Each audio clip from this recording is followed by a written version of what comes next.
Hello, everyone. Welcome to the NewsWhip Pulse. I'm Paul Quigley. I'm being joined by Tonia Ries of Edelman.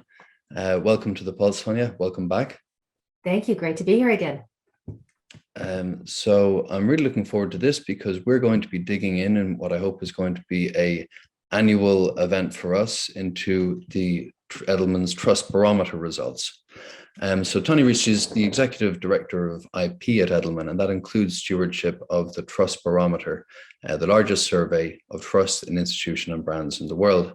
The Trust Barometer is now in its 21st year, and it surveys more than 34,000 people in 28 countries. And its cross-cultural insights are very widely cited across the media every January and February, and I'm sure you've probably come across them already.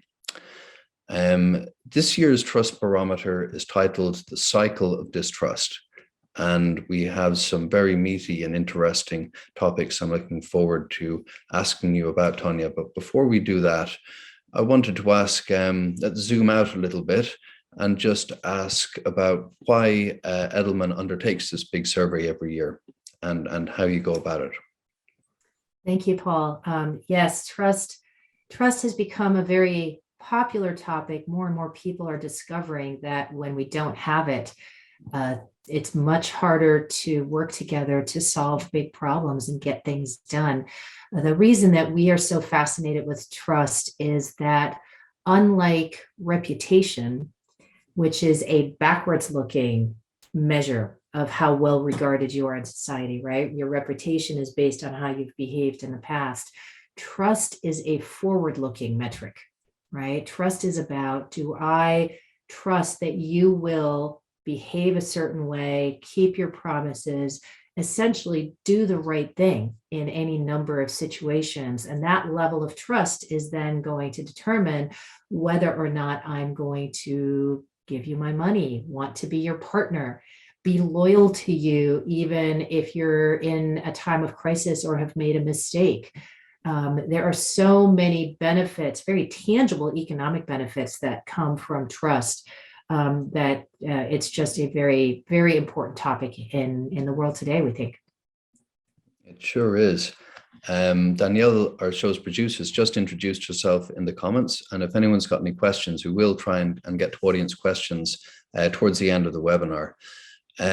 But so this year's results, having established how important trust is, we don't have great news to share this year, do we, Tonia? And I think the first thing I wanted to share is, about the title is this cycle of distrust. Can you tell us, please, what the cycle of distrust is that you've uncovered with this year's results? Sure. The Edelman Trust Barometer every year measures trust in four institutions: business, government, media, and NGOs, essentially the four pillars of a well-functioning system. And what we are doing for the first time this year is we are specifically calling out two of those four institutions, government and the media, for their role in being caught or trapped or really fueling this cycle of division and disinformation. On my screen, the graphic isn't coming through quite clearly, but what you would see there is, along the top part of the graphic, the word division, along the bottom part, the word disinformation.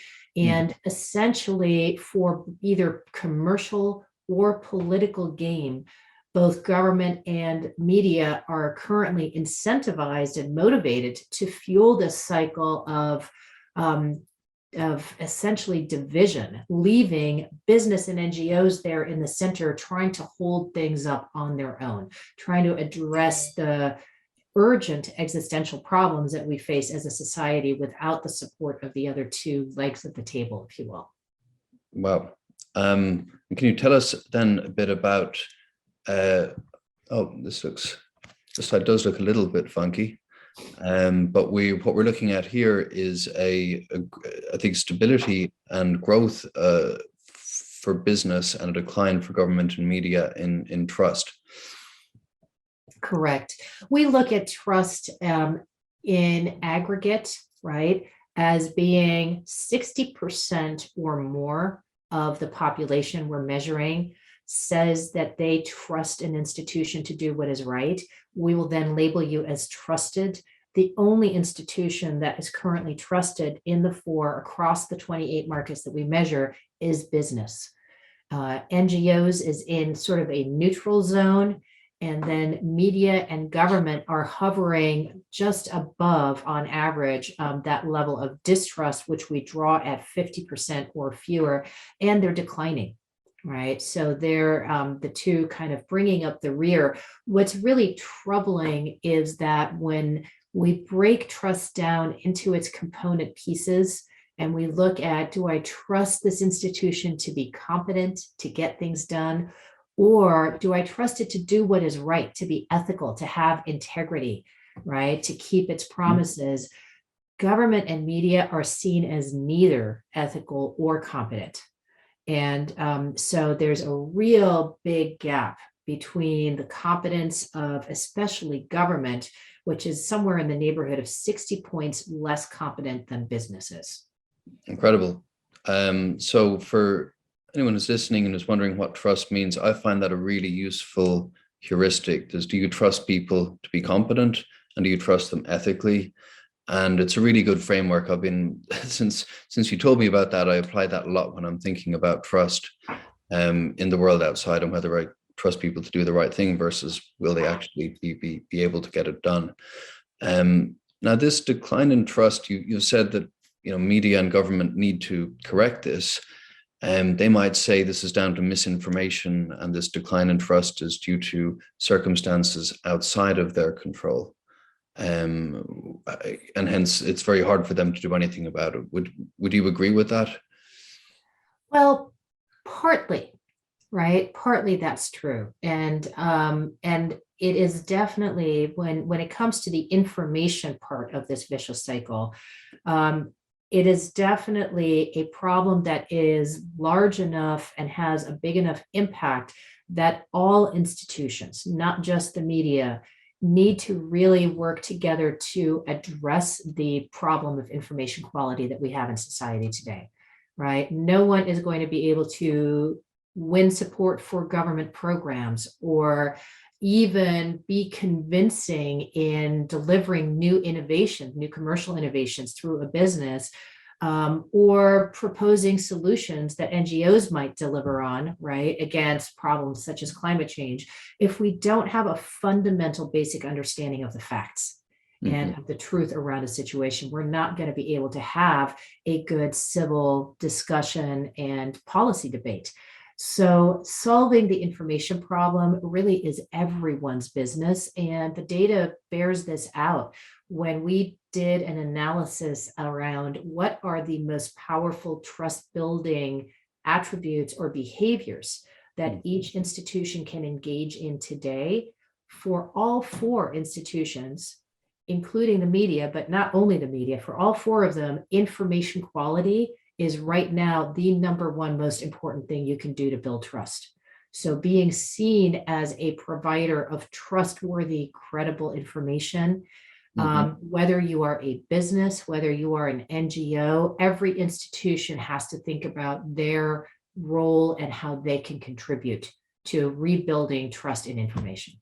Yeah. And I'm going to just share some of these stats again, Tonia, which show that trust isn't there currently, with journalists and politicians being lumped together, and significant increase in people agreeing that they're being lied to by societal leaders. Is this across multiple countries and markets, this statistic, Tony, or is this the US? This is across all 27 markets, an average. And if we were to look at the numbers for the US only, they would be even more depressing. So I'm going to save you that. Okay. They would be up in the 70s, right? So essentially, if you're thinking about how do these numbers and the data that Paul is sharing, how do they work in the US only, we're happy to share that data with you. But just know that the story is essentially the same story in the US, just even more extreme. So in the US, for instance, not a single one of the institutions is trusted. they're all below 50% in trust right now, distrusted.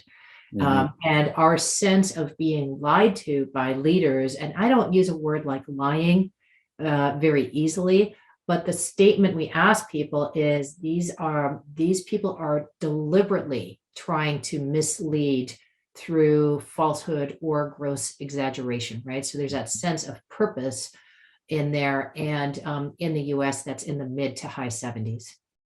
Yes, yes, yes. It's well, there's an interesting thing you've uncovered as well, Tony, which is that there's a kind of trust inequality. So higher and lower income people having very different levels of trust.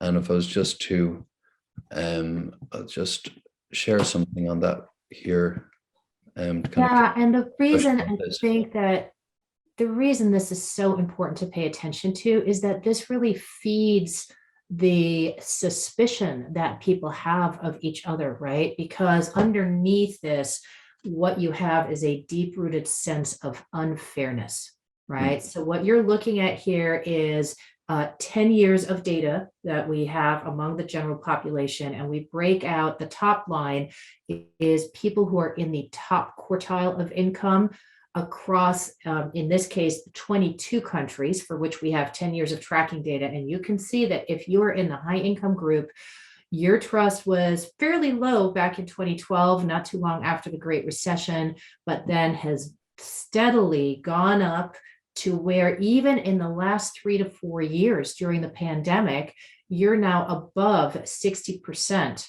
of trust, average trust in the four institutions, doing quite well, right? Your 401k is in good shape. We've got the privilege of working from home.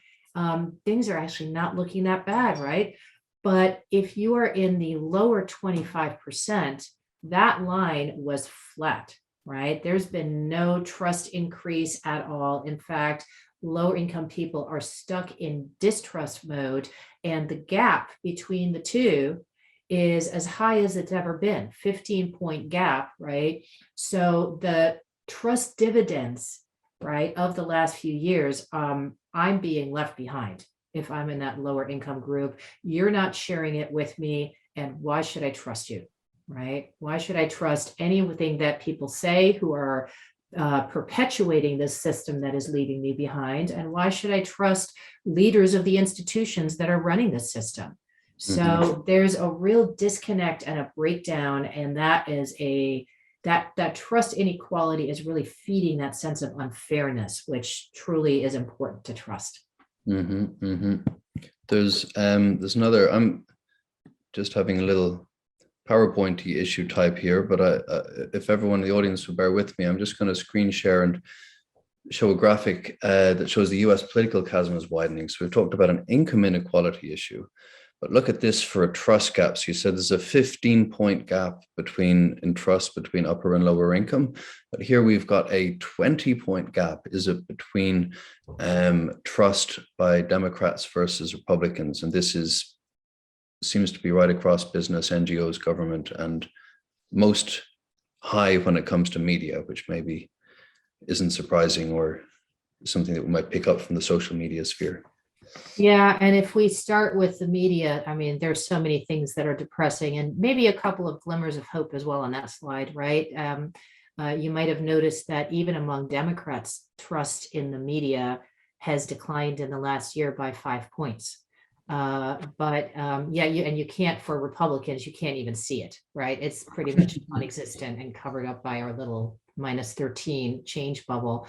Double-digit gaps across 3 of the institutions, and absolute, to me, stunner that Republicans, the party of business, now distrusts business in the US, right?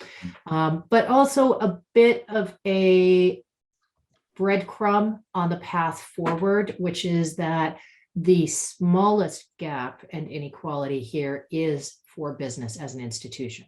So even though business has seen a 12-point decline in the last year among those who identify as Republicans, it's still has the highest level of trust among that group. And there's at least a little bit more agreement among the two sides of the political aisle that business has something to offer that the other institutions don't.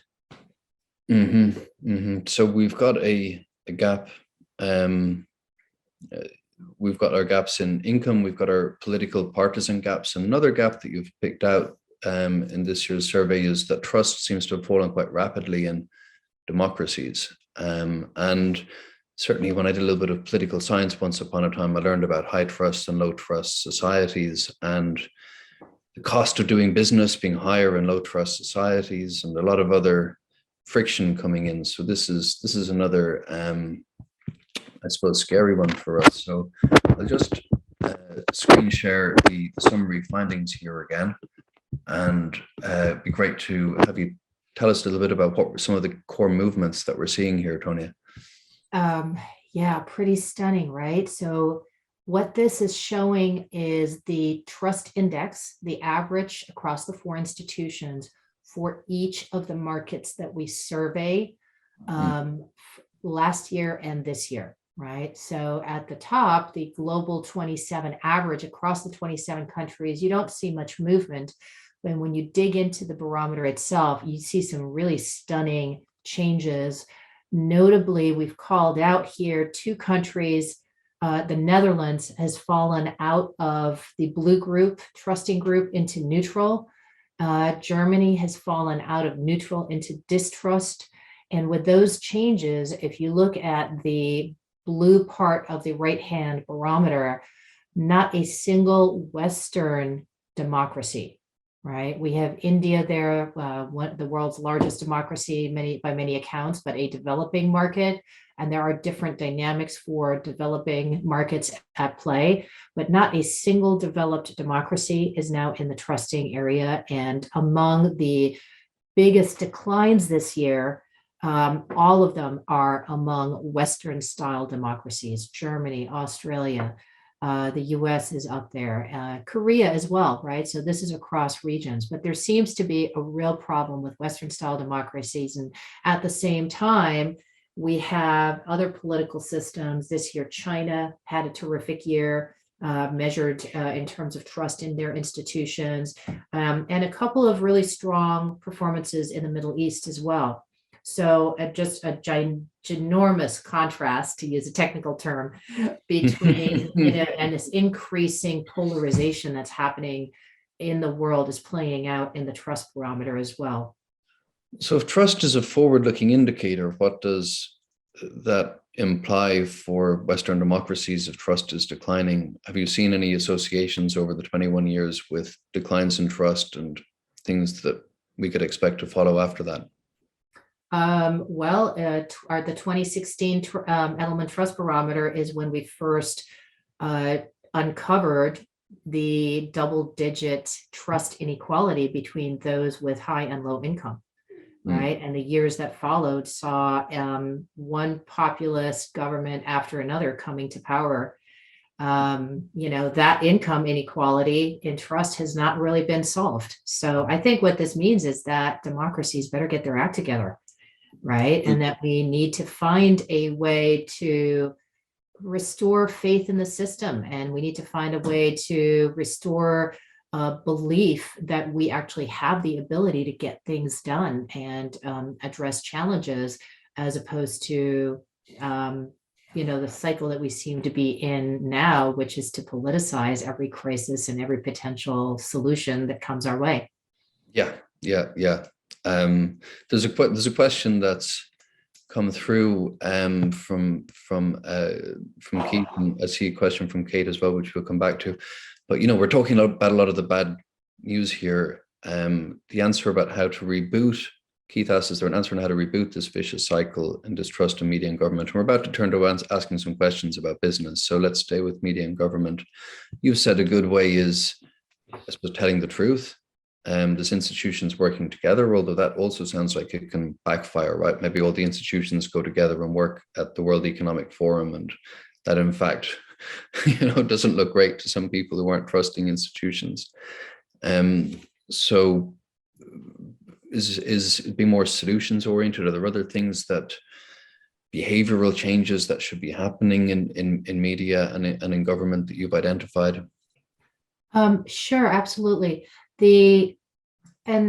and maybe we can talk about all four institutions together, right? But I think there are a couple of things to understand about how trust works that are really helpful, right? Number one, trust is local and increasingly so, right? Especially since the pandemic.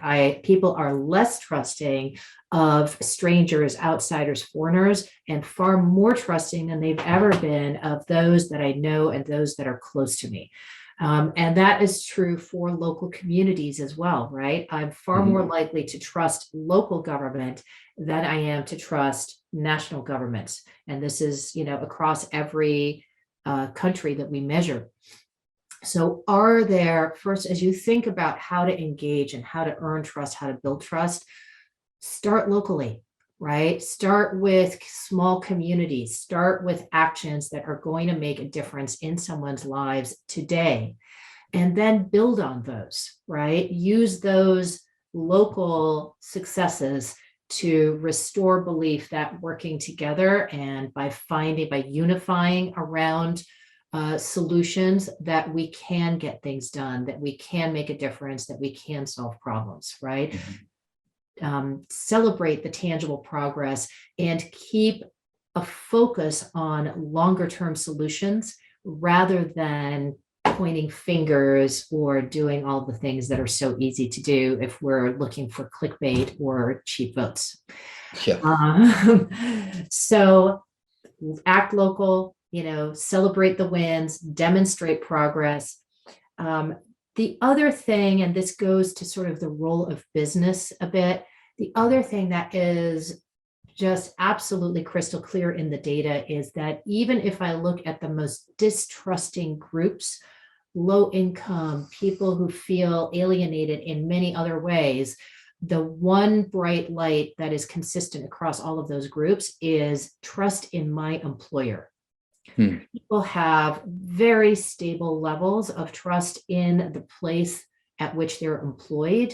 And that trusting relationship goes not just to, I trust my employer as an institution, I also, as this slide is showing, trust them as a source of information, right? I am more likely to believe what my employer tells me than I am to believe what a journalistic report in the media or even the national government tells me. So can you, if you're an employer, right, of any type, what are the ways that you can act as a credible source of information for your workforce and beyond, right? Keeping in mind that all of your employees have families, that you're part of communities as well in places that you're headquartered and doing businesses. And how can you help both provide access to information, to credible information, and even perhaps help inspire your employees to be a bit more careful about information they're accessing and how they're navigating information landmines. It's quite a step up then in the importance of messages from C-suite to the staff and internal communications functions. I see one data point. There's a question from Kate about whether we're talking about trust in media and social media. I see this is broken out here, and social media is generally, people do seem to be skeptical about the quality of the information they're getting through social media. Is that the case?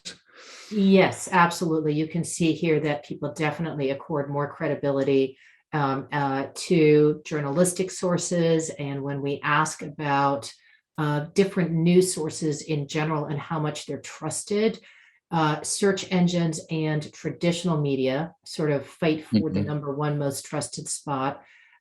Owned or corporate messages are in the middle somewhere, and social media is at the bottom and sinking fast. The challenge, of course, is that social media still is very popular and is the conduit through which people come across many of the messages from other sources.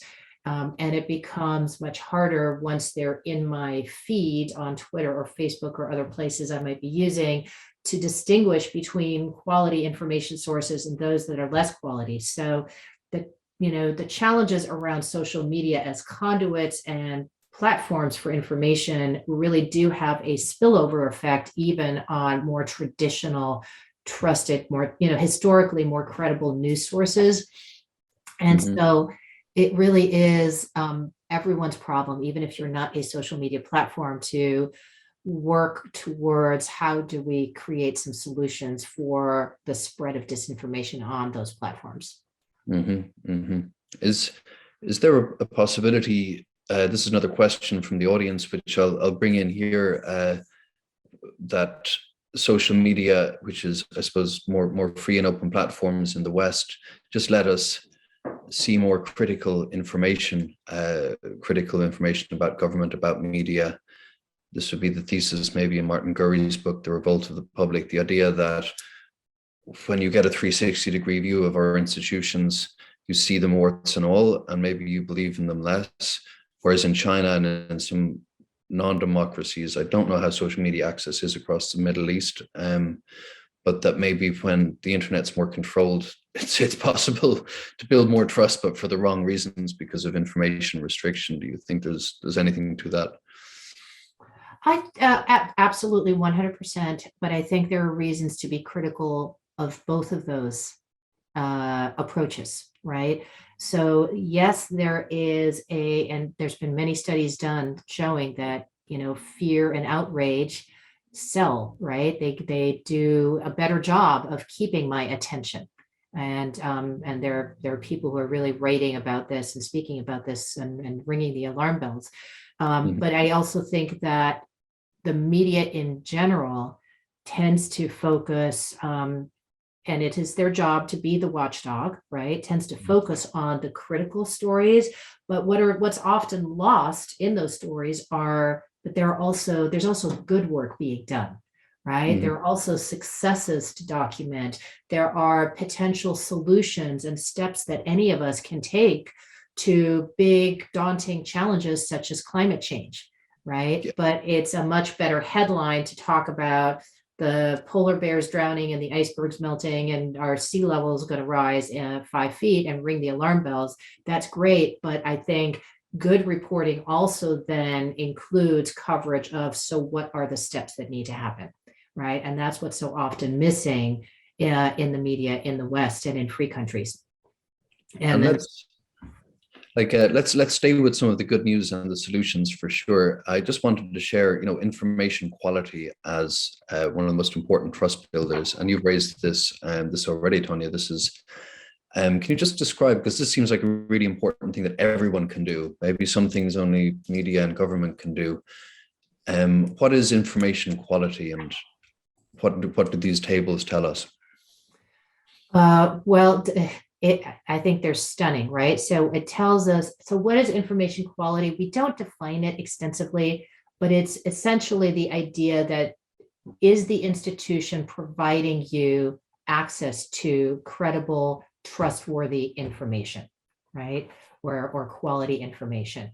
And this analysis shows how much trust in this institution would increase if it was seen as doing each of these things well.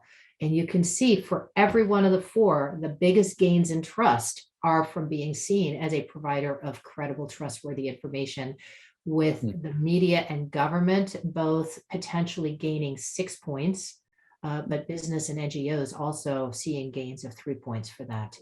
The other really interesting thing to know is that by taking a respondent, an individual respondent who is low trusting, so say someone, if we take our people in the bottom 25% of income, and we look only at those who are consumers of quality information, right? So they read in news on a regular basis, and they also do a good job of vetting and using multiple news sources.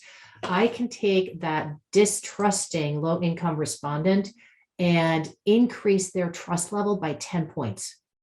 And the only thing I'm changing is the quality of the information that they're exposed to. So information is a very, very powerful piece of the puzzle in terms of how we restore trust.